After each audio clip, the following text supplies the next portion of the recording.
नमस्कार सोहार, मैं पायल त्रिवेदी और आप देख रहे हैं न्यूज झारखंड। समय हो चला है झारखंड की खबरों को जानने का और उससे अपडेट होने का। तो चलिए जानते हैं झारखंड की आज की 25 मुख्य खबरों को। इससे पहले अगर आपने हमारे चैनल को सब्सक्राइब नहीं किया है तो चैनल को सब्सक्राइब कर ले ताकि झारखंड की छोटी बड़ी खबरें आपको मिलती रहे। चलिए शुरू करते हैं आज की पहली और मुख्य खबर से। नदी के ऊपर बना अस्थायी पुल तेज बारिश में बहा, सड़क के ऊपर गुजर रही कार बही, 4 लोग बचे, 1 लापता, एनडीआरएफ कर रही तलाश। जामताड़ा जिले में मंगलवार देर रात एक बड़ा हादसा हो गया। देवघर चित्रा मुख्य मार्ग पर स्थित दक्षिण बहाल पुल के पास बना अस्थायी अप्रोच रोड तेज बारिश की वजह से बह गई। इसी दौरान उसके ऊपर से गुजर रही एक वैगनार कार फंस गई। दरअसल पुल पहले से ही क्षतिग्रस्त था और स्थानीय लोगों ने 1 सप्ताह पहले अस्थायी रास्ता तैयार किया था। मंगलवार रात करीब 12:30 बजे भारी बारिश से यह रास्ता धंस गया और उसी दौरान कार पानी के तेज बहाव में फंस गई। जामताड़ा थाना प्रभारी संतोष कुमार सिंह ने बताया कि कार में जामताड़ा डीटीओ कार्यालय के चालक मिथुन कुमार और आउटसोर्सिंग कर्मी वेद प्रकाश समेत कुल 5 लोग सवार थे। हादसे के दौरान 4 लोग किसी तरह कार से बाहर निकलकर अपनी जान बचाने में सफल रहे, लेकिन वेद प्रकाश अब तक लापता है। हादसे के बाद ग्रामीण मौके पर पहुंचे और प्रशासन को सूचना दी। बुधवार सुबह ट्रैक्टर और ग्रामीणों की मदद से कार को पानी से बाहर निकाला गया। वहीं लापता युवक की तलाश के लिए प्रशासन ने देवघर से एनडीआरएफ की टीम को बुलाया है। फिलहाल राहत और बचाव कार्य तेज कर दिया गया है। रांची से आईएसआईएस का संदिग्ध गिरफ्तार, दिल्ली पुलिस और एटीएस की संयुक्त कार्रवाई। पलामू से भी एक अरेस्ट, पूछताछ जारी। रांची से बुधवार को संदिग्ध आईएसआईएस आतंकवादी अजहर दानिश को गिरफ्तार किया गया है। Delhi police special cell, Jharkhand ATS और रांची पुलिस ने रांची के इस्लाम नगर इलाके में यह कार्रवाई की है। अजहर के खिलाफ दिल्ली में एक मामला दर्ज था। इसके आधार पर दिल्ली स्पेशल सेल उसकी तलाश कर रही थी। उससे पूछताछ की जा रही है। टीम ने अजहर को इस्लाम नगर स्थित तबरक लॉज से अरेस्ट किया है। गिरफ्तारी के दौरान लॉज से कई इलेक्ट्रॉनिक उपकरण भी जब्त किए हैं। गिरफ्तार अजहर दानिश मूल रूप से बोकारो जिले के पेटरवार का रहने वाला है। लगातार निगरानी और खुफिया इनपुट के बाद आखिरकार रांची में उसे दबोचने में सफलता मिली। ब्लैक स्पॉट घाटी पर भीषण सड़क हादसा, 2 की मौत, ट्रक के उड़े पर खच्चे। रामगढ़ जिले के चुटुपालू घाटी में अक्सर सड़क दुर्घटना देखने को मिलती है, जिसे मौत की घाटी भी कहा जाता है। बुधवार को एक बार फिर भीषण सड़क हादसा हुआ है, जिसमें चावल और दाल से लदे ट्रक के बीच भीषण टक्कर हो गई। हादसे में 2 लोगों की दर्दनाक मौत हो गई। घटना की जानकारी मिलने के बाद रामगढ़ पुलिस मौके पर पहुंची और दबे हुए दोनों शवों को निकालकर पोस्टमार्टम के लिए भेज दिया। बताया जा रहा है कि 2 ट्रक की आपस में टक्कर होने से चालक और सहचालक की मौत हो गई। चावल और दाल से लदा एक ट्रक रांची से घाटी की ओर आ रहा था। घाटी में प्रवेश करते ही ट्रक अनियंत्रित होकर गड़के मोड़ के पास ब्लैक स्पॉट के रूप में चिन्हित स्थान पर भीषण दुर्घटना का शिकार हो गया। इस दुर्घटना में ट्रक के परखच्चे उड़ गए। ट्रक पर लदा चावल और दाल सड़क पर बिखर गया। ट्रक में सवार ड्राइवर और सहचालक का कुछ भी पता नहीं चला। घटना के बाद रामगढ़ पुलिस मौके पर पहुंची। इसके बाद सड़क पर बिखरे चावल और दाल पैकेट को हटाया गया, जिसके नीचे दोनों चालक और सहचालक दबे हुए मिले। 15वें वित्त आयोग के अनुदान का पैसा होगा रिलीज। पंचायती राज और स्वास्थ्य के लिए मार्च 2026 तक मिल सकते हैं 3600 करोड़। 15वें वित्त आयोग की अनुशंसा से मार्च 2026 तक 2300 करोड़ रुपए मिलने की संभावना। वर्तमान में पहले चरण में करीब 1200 करोड़ और दूसरे चरण में करीब 1000 करोड़ रुपए मिलने की उम्मीद। राज्य के लिए केंद्रीय वित्त आयोग की अनुशंसित राशि का प्रतिशत जिला परिषद व पंचायत समिति के लिए और 70% ग्राम पंचायत के लिए मिलना है। वर्ष 2021 से 2026 के लिए कुल 12,322 करोड़ रुपए मिलना था। इनमें 535 करोड़ ग्रामीण क्षेत्र, 37 करोड़ शहरी क्षेत्र और स्वास्थ्य क्षेत्र के लिए 2,470 करोड़ रुपए तय है। मालूम हुआ है कि पिछले सप्ताह केंद्रीय पंचायती राज्य मंत्रालय के सचिव के साथ राज्य की ग्रामीण विकास मंत्री दीपिका पांडे सिंह ने बैठक की थी। उसके बाद उन्होंने कहा था कि जल्द ही 15वें वित्त आयोग के अनुदान का पैसा झारखंड के लिए रिलीज होगा। उल्लेखनीय है कि 15वें केंद्रीय वित्त आयोग की अनुशंसा पर वर्ष 2023-2024 तक की राशि मिल गई है। वर्ष 2024-25 में 1642 करोड़ रुपए और 2025-26 में 1094 करोड़ रुपए राज्य की पंचायती राज संस्थाओं को मिलना है। कोडरमा स्टेशन पर अफीम तस्कर गिरफ्तार, 2 लाख रुपए कीमत की अफीम बरामद। चतरा का रहने वाला युवक धराया। कोडरमा जिले की तिलैया पुलिस ने अवैध मादक पदार्थों की तस्करी के खिलाफ बड़ी कार्रवाई की है। कोडरमा रेलवे स्टेशन के समीप छापेमारी कर पुलिस ने एक युवक को भारी मात्रा में अफीम के साथ गिरफ्तार किया है। पकड़े गए युवक की पहचान चतरा जिले के कान्हा चट्टी निवासी 18 वर्षीय रोहित कुमार के रूप में हुई है। पुलिस ने उनके पास से लगभग 2 किलो अफीम बरामद किया है, जिसकी कीमत करीब 2 लाख रुपए आंकी गई है।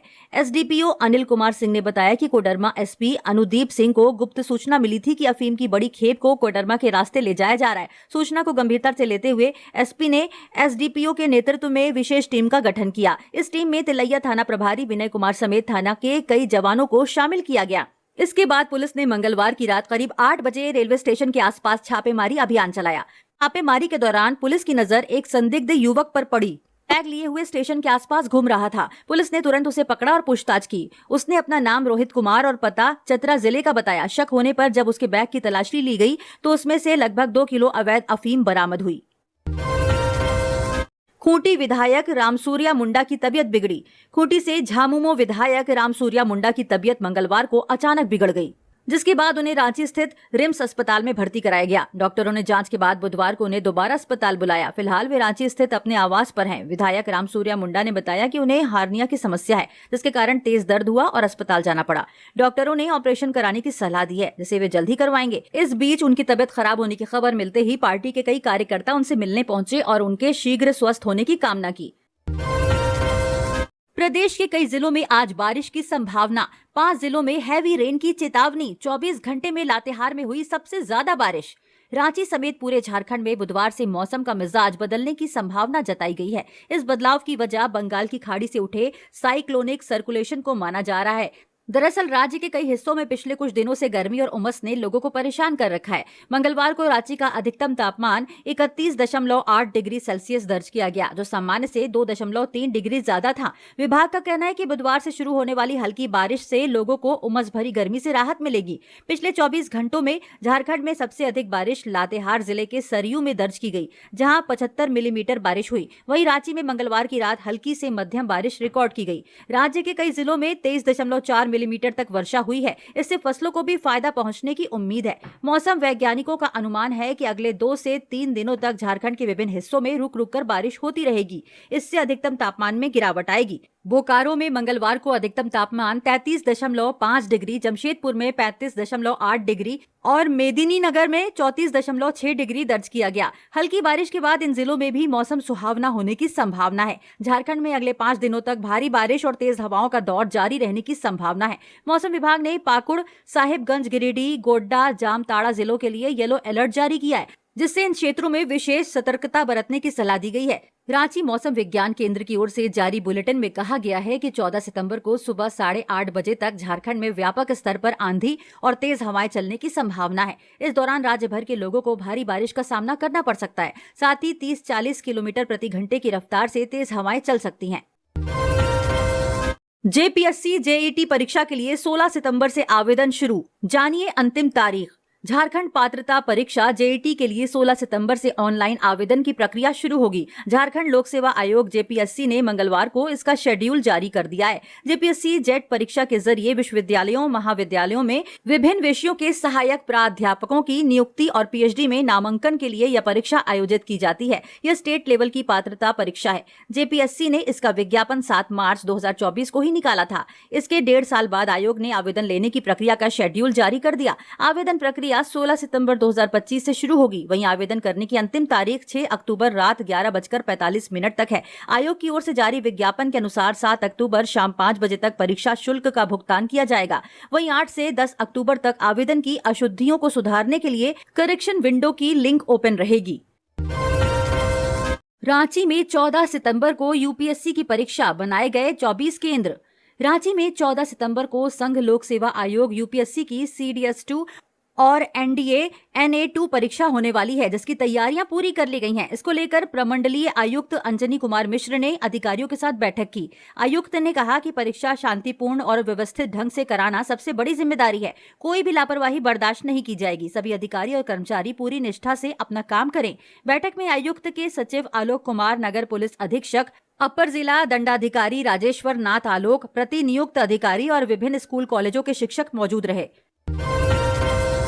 दुर्गा पूजा में 24 घंटे मुस्तैद रहेगी निगम की टीम। सफाई के लिए 180057012335 पर करें शिकायत। रांची नगर निगम सभागार में दुर्गा पूजा महोत्सव को लेकर मंगलवार को रांची नगर निगम प्रशासक सुशांत गौरव ने शहर की दुर्गा पूजा समितियों संग बैठक की। इस दौरान प्रशासक ने पूजा समितियों की समस्याएं सुनी और संबंधित पदाधिकारियों को पूजा से पूर्व समस्याओं को दूर करने का निर्देश दिया। बैठक में पूजा समिति के सदस्यों ने पंडाल प्रांगण एवं मुख्य मार्गों में पानी की टंकी लगाने एवं चलंत शौचालय, निशुल्क बस सेवा, विसर्जन स्थलों की सफाई, ब्लीचिंग पाउडर छिड़काव, कुत्ता पकड़ने का अभियान, मांस मछली की दुकान बंद रखने, निशुल्क पार्किंग, खुली नालियों में स्लैब लगाने, फॉगिंग, पेड़ की टहनियों की कटाई, खराब वेपर लाइटों को ठीक करने की मांग की। रामलला पूजा समिति के अध्यक्ष अशोक चौधरी ने कहा कि ट्रैक्टर की हड़ताल टूटना बेहद जरूरी है। छोटी गाड़ियों से पूरी शहर की सफाई हो पाना संभव नहीं है। प्रशासक सुशांत गौरव ने दुर्गा पूजा समिति के सदस्यों को आश्वस्त किया कि दुर्गा पूजा महोत्सव के दौरान उन्हें किसी भी तरह की परेशानियों का सामना नहीं करना पड़ेगा।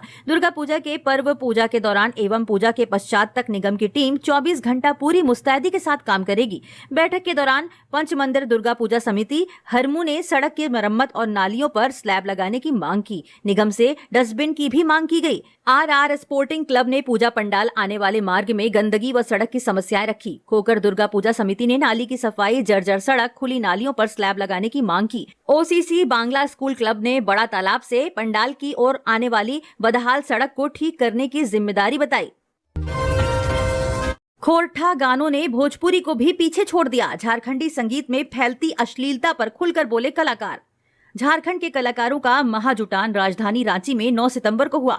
कार्यक्रम में कलाकारों ने अपनी 10 मांग रखी। इस कार्यक्रम में झारखंडी संगीत में फैलती अश्लीलता का जिक्र कलाकारों ने किया। मंच से मनोज चंचल ने कहा कि खोरठा गानों ने भोजपुरी को भी पीछे छोड़ दिया है। गाने इतने अश्लील होते हैं कि इन्हें घर में बैठकर आप सुन भी नहीं सकते हैं। उन्होंने कहा कि ऐसे कलाकारों पर केस दर्ज होना चाहिए। यदि ऐसा ही चलता रहा तो हमारी संस्कृति पर बुरा प्रभाव पड़ेगा।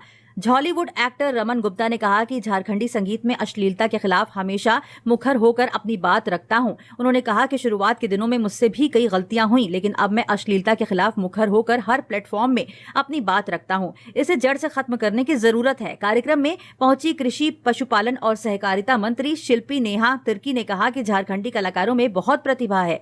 इनकी प्रतिभा सिर्फ राज्य में ही नहीं बल्कि देश में भी दिखनी चाहिए। हमारी सरकार कलाकारों की समस्याओं के समाधान की दिशा में प्रतिबद्ध है। उन्होंने कहा कि अभी हाल ही में कैबिनेट की बैठक में 3 अकेडमियों के गठन के लिए प्रस्ताव पारित किया गया है। सरकार इन अकेडमियों के लिए बजट का प्रावधान भी करेगी। मंत्री मंगलवार को राज्य स्तरीय कलाकारों के महाजुटान कार्यक्रम में बोल रही थी। कार्यक्रम का आयोजन झारखंडी कलाकार सोसाइटी द्वारा पुरुलिया रोड स्थित एसडीसी सभागार में किया गया था। झारखंड हाईकोर्ट का आदेश जारी। बालूघाट की नीलामी पर रोक नहीं, अलॉटमेंट पर रोक। पेशा नियमावली लागू नहीं होने से जुड़े अवमानना याचिका पर सुनवाई के दौरान झारखंड हाईकोर्ट ने बालूघाट और लघु खनिजों की नीलामी पर रोक नहीं लगाई है बल्कि इसकी अलॉटमेंट पर रोक लगाई है। मंगलवार को आदिवासी बुद्धिजीवी मंच की ओर से दायर याचिका पर सुनवाई के बाद हाईकोर्ट के आदेश की कॉपी जारी हो गई है। हाईकोर्ट द्वारा जारी आदेश के मुताबिक बालूघाट और लघु खनिजों की नीलामी पर किसी तरह की रोक नहीं लगाई गई है बल्कि अलॉटमेंट पर रोक लगाई गई है। हाईकोर्ट ने अपने आदेश में कहा कि जब तक पेशा नियमावली को लेकर पिछले वर्ष अदालत द्वारा पारित आदेश का अनुपालन नहीं किया जाता तब तक बालूघाट एवं अन्य लघु खनिजों का अलॉटमेंट नहीं किया जाएगा। राज्य सरकार के पंचायती राज विभाग के सचिव मनोज कुमार मंगलवार की सुनवाई के दौरान कोर्ट में उपस्थित रहे। अदालत ने उक्त अवमानना याचिका पर अगली सुनवाई के लिए 23 सितंबर की तारीख निर्धारित की है और इस सुनवाई में सचिव मनोज कुमार को कोर्ट के समक्ष उपस्थित रहने का निर्देश दिया है। हाईकोर्ट के मुख्य न्यायाधीश जस्टिस तरलोक सिंह चौहान और जस्टिस राजेश शंकर की खंडपीठ में इस अवमानना याचिका पर सुनवाई हुई। प्रार्थियों की ओर से वरीय अधिवक्ता अजीत कुमार ने पक्ष रखा।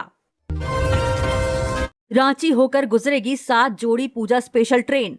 दुर्गा पूजा, दीपावली और छठ पर चलेगी 12 स्पेशल ट्रेनें। दक्षिण भारत से बिहार तक कनेक्टिविटी। त्योहारों के मौसम में यात्रियों की भारी भीड़ को देखते हुए रेलवे ने बड़ा फैसला लिया है। दुर्गा पूजा, दीपावली और छठ पर्व पर यात्रियों की सुविधा को प्राथमिकता देते हुए रांची रेल मंडल से 1 दर्जन लंबी दूरी की स्पेशल ट्रेनों का परिचालन किया जाएगा। इनमें से कई ट्रेनों का संचालन शुरू भी हो चुका है। कुल 7 जोड़ी ट्रेनें रांची होकर गुजरेंगी जो सितंबर से नवंबर तक विभिन्न गंतव्यों के लिए चलाई जाएंगी। रेलवे ने इस बार दक्षिण भारत से बिहार के बीच भी पूजा स्पेशल ट्रेनें चलाने का निर्णय लिया है जिनका संचालन रांची से होकर किया जाएगा। इससे यात्रियों को सीधी सुविधा मिलेगी और त्योहारों के दौरान टिकट की किल्लत काफी हद तक कम हो जाएगी। वहीं ZRUCC सदस्यों ने भी रांची होकर विशेष ट्रेनों की मांग की थी। थानेदार मामले को करवा रहा था मैनेज, ऑडियो हुआ वायरल, एसपी ने किया निलंबित। पलामू जिले के उटारी रोड थानेदार पर एक मामले को मैनेज करवाने का आरोप लगा है। मैनेज संबंधी बातचीत का एक ऑडियो वायरल हुआ है। इसके बाद थाना प्रभारी को तत्काल प्रभाव से निलंबित कर दिया गया है। पलामू एसपी रेशमा रमेशन ने थाना प्रभारी प्रदीप दुबे को निलंबित कर दिया है।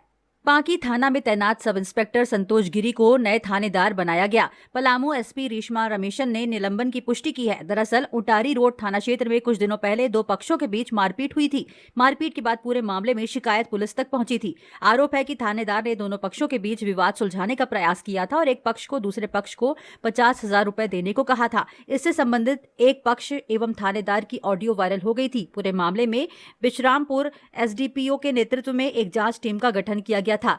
एसडीपीओ ने मामले में अनुशासनात्मक कार्रवाई करने की अनुशंसा किया था। इसके बाद एसपी ने कार्रवाई करते हुए थानेदार प्रदीप दुबे को निलंबित कर दिया है। सीसीएल गिद्दी सी प्रोजेक्ट में कोयला घोटाला, अफसर और कर्मचारी समेत 7 गिरफ्तार, करोड़ों की अवैध वसूली का खुलासा। सीबीआई ने सीसीएल सेंट्रल कोलफील्ड्स लिमिटेड के गिद्दी सी कोलियरी प्रोजेक्ट में बड़े घोटाले का पर्दाफाश किया है। सीबीआई और सीसीएल विजिलेंस की संयुक्त टीम ने जांच के बाद सिक्योरिटी अफसर, क्लर्क, गार्ड और 4 कोयला लिफ्टरों समेत कुल 7 लोगों को गिरफ्तार किया है। सभी को सीबीआई की विशेष अदालत में पेश करने के बाद जेल भेज दिया गया। जांच में सामने आया कि सिक्योरिटी अफसर अनिल कुमार, क्लर्क दीपक कुमार और गार्ड नरेश कुमार ने मिलकर कोयला लिफ्टरों से भारी भरकम रकम वसूली थी। यह रकम अवैध कोयला उठाव और उसके परिवहन में सहयोग देने के एवज में ली जाती थी। सीबीआई को अनिल कुमार के मोबाइल की जांच में 13,07,110 रुपए के संदिग्ध लेन देन के प्रमाण मिले।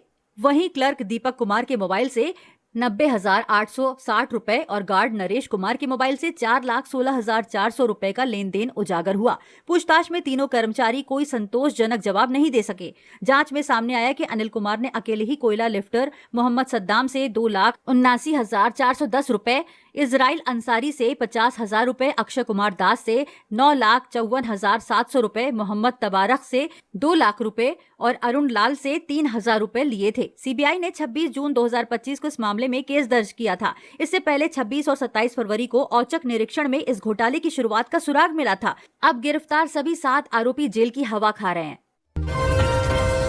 रांची में साइबर ठगी की 3 बड़ी वारदात, 12,17,000 रुपए उड़ाए, हर महीने बढ़ रहे मामले। रांची में साइबर ठगी के मामले लगातार बढ़ते जा रहे हैं। ताजा घटनाओं में 3 लोगों से अलग अलग तरीकों से कुल 12,17,000 रुपए की ठगी की गई है। तीनों पीड़ितों की शिकायत पर साइबर थाने में प्राथमिकी दर्ज कराई गई है। रहमत कॉलोनी डोरंडा के रहने वाले तौसीफ आलम को साइबर अपराधियों ने शेयर मार्केट में इन्वेस्टमेंट के नाम पर ठगा। शुरुआत में उन्हें मोटा मुनाफा दिखाया गया, लेकिन जब उन्होंने पैसा निकालना चाहा तो केवल 500 रुपए ही लौट आए। बाकी रकम लेकर ठगों ने ऐप बंद कर दिया। खलारी निवासी दीप नारायण महतो का मोबाइल 3 अज्ञात कॉल्स के बाद फॉर्मेट हो गया और हैक हो गया। इसके बाद उनके बैंक खाते से साइबर अपराधियों ने 2,32,000 रुपए निकाल लिए। हेसल देवी मंडप रोड निवासी नवीन कुमार को एक कॉल आया। कॉल रिसीव करते ही उनका मोबाइल स्क्रीन हैकर्स के साथ शेयर हो गया और क्रेडिट कार्ड से 1,22,000 रुपए की निकासी कर ली गई। छिनतई का विरोध करने पर मां बेटे की अपराधी ने की पिटाई, पुलिस ने 2 घंटे में आरोपी को पकड़ा। जमशेदपुर से छिनतई का एक मामला सामने आया है, जहां गोलमुरी थाना क्षेत्र अंतर्गत नीलडीह सिग्नल के पास मंगलवार की रात बदमाशों ने टाटा मोटर्स कर्मी सुरेंद्र सिंह की पत्नी नीतू सिंह से पर्स छीनने की कोशिश की। इस दौरान छीना झपटी में नीतू सिंह और उसका 6 वर्षीय बेटा सार्थक सड़क पर गिर पड़े। घटना से क्षेत्र में दहशत का माहौल बन गया। मिली जानकारी के अनुसार नीतू सिंह अपने बेटे के साथ साकची से घर लौट रही थी। इसी क्रम में नीलडी सिग्नल के पास पीछे से आए एक स्कूटी सवार युवक ने उनका पर्स झपटने की कोशिश की। नीतू सिंह ने साहस दिखाते हुए पर्स मजबूती से थामे रखा। आरोपी पर्स नहीं छीन सका, लेकिन छीना झपटी में मां बेटा सड़क पर गिर गए। गिरने से सार्थक के सिर पर गंभीर चोटें आईं, जबकि नीतू के चेहरे पर भी चोट लगी है। घटना के बाद स्थानीय लोगों की मदद से दोनों को टाटा मोटर्स अस्पताल ले जाया गया, जहां डॉक्टरों ने इलाज शुरू किया। फिलहाल सार्थक की हालत स्थिर बताई जा रही है। घटना की सूचना मिलते ही गोलमुरी थाना प्रभारी राजन कुमार सिंह पुलिस बल के साथ मौके पर पहुंचे। पुलिस ने त्वरित कार्रवाई करते हुए आरोपी को महज 2 घंटे में गिरफ्तार कर लिया। बोकारो में खनन विभाग की कार्रवाई, कोयला लदे 2 ट्रक जब्त, चालक गिरफ्तार। जिले में खनन विभाग की टीम ने देर रात छापेमारी कर अवैध कोयला लदे 2 ट्रकों को जब्त किया। दोनों ट्रक के चालकों को भी गिरफ्तार कर लिया गया है। यह कार्रवाई जैना मोड़ चौक के पास की गई। दरअसल खनन विभाग की टीम ने डीसी अजय नाथ झा के निर्देश पर देर रात अवैध कोयला कारोबार के खिलाफ अभियान चलाया। इस दौरान टीम ने देर रात जैना मोड़ चौक के पास चेकिंग अभियान चलाया। जांच के दौरान जरीडीह थाना क्षेत्र से गुजर रहे 2 ट्रकों को रोका गया। अधिकारियों ने ट्रक चालकों से कोयला से संबंधित कागजात दिखाने को कहा। लेकिन वे कोई भी वैध दस्तावेज नहीं दिखा पाए। इसके बाद मौके पर मौजूद अधिकारियों और पुलिस की टीम ने तुरंत कार्रवाई करते हुए दोनों ट्रकों को जब्त कर लिया। खनन विभाग की टीम ने ट्रकों को जब्त करने के बाद जरीडीह थाना को सौंप दिया। साथ ही दोनों ट्रक चालकों के खिलाफ प्राथमिकी दर्ज कराई गई है और उन्हें गिरफ्तार कर पुलिस के हवाले कर दिया गया। पलामू से हिरासत में लिया गया संदिग्ध पूछताछ के बाद रिहा। आतंकी कनेक्शन की हो रही थी जांच। दिल्ली स्पेशल पुलिस और झारखंड एटीएस की संयुक्त कार्रवाई में पकड़े गए इस्लामगंज निवासी युवक गुलशेर आलम उर्फ मुन्ना को पूछताछ के बाद छोड़ दिया गया है। गुलशेर को बुधवार को पलामू जिले के हुसैनाबाद थाना क्षेत्र से हिरासत में लिया गया था। उसकी उम्र 22 वर्ष बताई जा रही है। सूत्रों के अनुसार गुलशेर को कुछ संदिग्ध गतिविधियों के संदेह के आधार पर हिरासत में लिया गया था। पूछताछ के दौरान उसके मोबाइल फोन सहित अन्य डिजिटल डिवाइसेस को जब्त कर जांच की गई। एजेंसियों ने गुलशेर से घंटों पूछताछ की, जिसके बाद फिलहाल उसे छोड़ दिया गया है। हालांकि जांच एजेंसियों की तरफ से अभी तक कोई आधिकारिक बयान सामने नहीं आया है और मामले से जुड़ी कई जानकारियां गोपनीय रखी गई हैं। पुलिस सूत्रों का कहना है कि गुलशेर की भूमिका को लेकर अभी जांच जारी है और आवश्यकता पड़ने पर उसे दोबारा पूछताछ के लिए बुलाया जा सकता है। गौरतलब है कि इसी दिन राजधानी रांची से भी एक संदिग्ध आतंकी को गिरफ्तार किया गया, जिसके बाद राज्य में सुरक्षा एजेंसियां पूरी तरह सतर्क हो गई हैं। शराब के कारोबार से जुड़ी 2014 से 2022 तक की सारी फाइलें एसीबी के कब्जे में। राज्य में शराब घोटाले के जांच के दौरान एसीबी ने वर्ष 2014-2022 तक की सारी फाइलें जब्त कर ली हैं। इस दौरान उत्पाद नीति 2022 के आलोक में फर्जी बैंक गारंटी के सहारे शराब के कारोबार के सिलसिले में प्राथमिकी दर्ज की गई। इसमें तत्कालीन उत्पाद सचिव विनय चौबे को गिरफ्तार किया गया। उल्लेखनीय है कि छत्तीसगढ़ ईओडब्ल्यू द्वारा शराब घोटाले की जांच के सिलसिले में प्राथमिकी दर्ज करने के बाद झारखंड एसीबी ने भी इस मामले की जांच शुरू की है। शराब घोटाले की जांच के दौरान एसीबी ने 26 अगस्त 2025 को उत्पाद विभाग और झारखंड जेएसबीसीएल से फाइलें जब्त की। सूत्रों के अनुसार 26 अगस्त की कार्रवाई के दौरान एसीबी ने वर्ष 2014 से शराब के कारोबार से जुड़ी सारी फाइलें जब्त कर ली हैं। एसीबी की इस कार्रवाई के बाद शराब घोटाले की जांच के सिलसिले में कई तरह की अटकलें लगाई जा रही हैं। एक आशंका यह जताई जा रही है कि राज्य में 2014 से ही शराब के कारोबार में गड़बड़ी थी। तो ये थी झारखंड की टॉप खबरें। ऐसी ही खबरों से अपडेट रहने के लिए हमारे चैनल को सब्सक्राइब करें।